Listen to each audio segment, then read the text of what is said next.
ከዚያም የመከራ ወራት በኋላ ፀሐይ ይጨልማል፣ ጨረቃም ብርሃኗን አትሰጥም፣ ከዋክብትም ከሰማይ ይወድቃሉ፣ የሰማዮች ኃይላት ይናወጣሉ። በዚያን ጊዜ የሰው ልጅ ምልክት በሰማይ ይታያል። የምድር ወገኖች ሁሉ ዋይ ዋይ ይላሉ።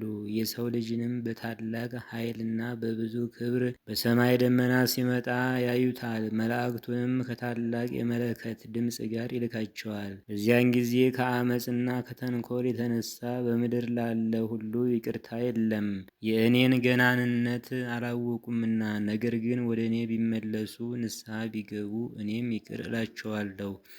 ወደ እኔ ግን ባይመለሱ እኔም ፊቴን ከእርሳቸው እመልሳለሁ።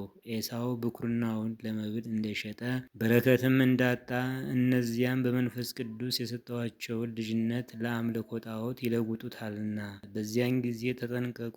በዚያን ጊዜ ሐሜት፣ ትዕቢት፣ ስድብ፣ ራስን መውደድና ማክበር፣ መማለጃ ወይም ጉቦ ተቀብሎ ፍርድ ማጣመም፣ ገንዘብ መቀማት፣ ወንድምን መግደል፣ በሐሰት መመስከር፣ መስረቅ፣ ሐሰት መናገር፣ ድንበር ማፍረስ፣ ወሰን መግፋት፣ አጥር መስበር፣ ቤት መሰርሰር ይበዛል። ወንድምም ወንድሙን ለገንዘብ ይለውጣል፣ ፍቅርም ከነርሳቸው ይርቃል። በዚያን ጊዜ ተጠንቀቁ።